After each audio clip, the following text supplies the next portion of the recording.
The year is 1991. The Atlanta Falcons are coming off yet another forgettable season, a franchise long plagued by mediocrity, inconsistency, and chaos. The Georgia Dome is brand new, the fans are restless, and the front office is desperate for a spark. That spark arrives in the form of a raw, gunslinging quarterback from Southern Miss, a kid with a rocket arm, a fearless heart, and a little too much wild in his blood. His name? Brett Favre. But in our world, that spark never caught fire in Atlanta. After just one season, a season where Favre barely touched the field, the Falcons traded him away to Green Bay for a first-round pick. What came next was NFL legend. 3 MVPs, a Super Bowl, and a Hall of Fame career written in snow and glory at Lambeau Field. But what if that never happened? What if the Atlanta Falcons never traded Brett Favre? What if that rocket arm stayed in the South, and Atlanta, not Green Bay, became the house that Favre built? Let's step into that alternate history.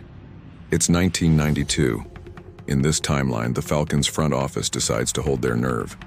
Despite then head coach Jerry Glanville famously saying, "It would take a plane crash for Favre to play for me," Atlanta's management sees something special. They recognize the raw potential, the charisma, the leadership, even the chaos, as ingredients of something they can't just trade away. So instead of shipping Favre off to the frozen tundra, the Falcons make a different call. They fire Glanville at the end of the season and hire a new head coach who believes in developing young quarterbacks. Someone who sees Favre's recklessness not as a liability, but as a challenge worth taming. That single decision changes everything. The 1992 Falcons become Favre's team. He starts the season as the backup to Chris Miller, but quickly takes over after a string of mediocre games. And once he steps onto that field, Atlanta sees what Green Bay would have seen. A quarterback who can make impossible throws, rally teammates, and play with the heart of a warrior. Atlanta's offense transforms overnight. With Andre Rison catching bombs and Deion Sanders electrifying crowds on both sides of the ball, the Falcons suddenly feel alive. The Dirty Bird energy comes early, brash, loud, and unapologetically Southern. And at the center of it all stands Brett Favre, grinning under the lights, slinging passes like he's got nothing to lose. The Falcons finish the season 9-7, their best in years, and sneak into the playoffs. They don't go far, but they go loud. The legend of Brett Favre begins, not in snowy Wisconsin, but under the blazing heat of Georgia. Over the next few seasons, Atlanta becomes must-watch football. Favre's reckless style, the sidearm lasers, the back foot bombs, the risky crossfield throws, turns the Falcons into one of the most exciting teams in the league. The Georgia Dome sells out. Kids across the South start wearing black and red jerseys instead of Cowboys blue. By 1994, the Falcons' offense is top 5 in the NFL. Andre Rison has his best seasons ever with Favre feeding him deep routes, while the defense, still led by Deion Sanders and Jesse Tuggle, keeps opponents honest. Favre matures just enough to be dangerous. The mistakes are still there, but so are the miracles. The Falcons win their first NFC South title, knocking off the 49ers in a shocking Week 17 upset. Atlanta, a city used to heartbreak, starts believing again. The media calls it the Southern Revival. And Favre? He's the preacher. But this version of Brett Favre isn't just lighting up scoreboards, he is changing the culture. His grit and fire infect the locker room. Atlanta becomes known for their toughness and swagger. By 1995, the Falcons are a legitimate contender. They add a stronger O-line, draft a promising young receiver, and watch as Favre enters his prime. His deep ball accuracy improves and his confidence becomes almost mythic. The 1995 NFC Championship game becomes the Falcons' turning point, a thriller against the Dallas Cowboys, America's team.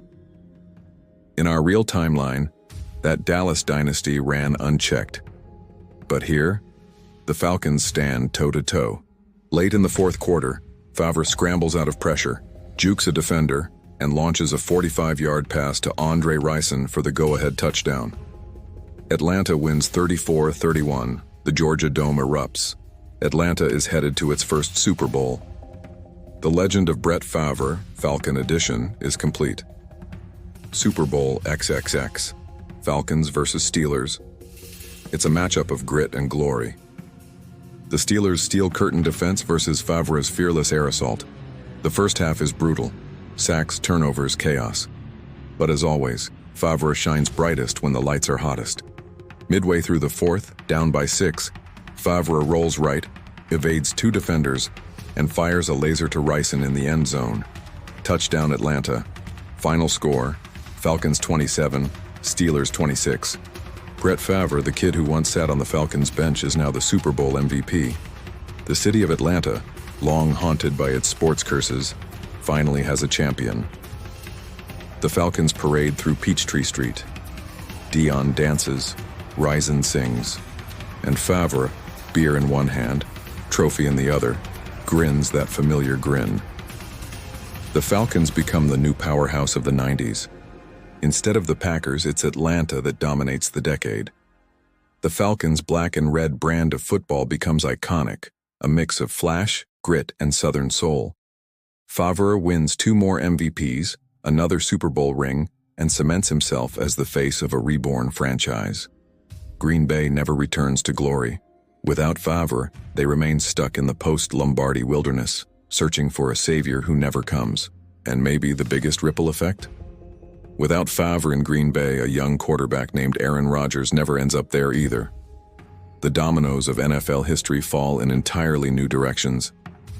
But for Atlanta, the city that never had a football dynasty, everything changes. The Georgia Dome becomes sacred ground. The Falcons' Dirty Bird era lasts a decade. And Brett Favre, instead of being a Northern legend, becomes a Southern folk hero. The man who turned Atlanta into Title Town. Sometimes history is written by the teams who let go. But in this world, Atlanta never did. And football was never the same again.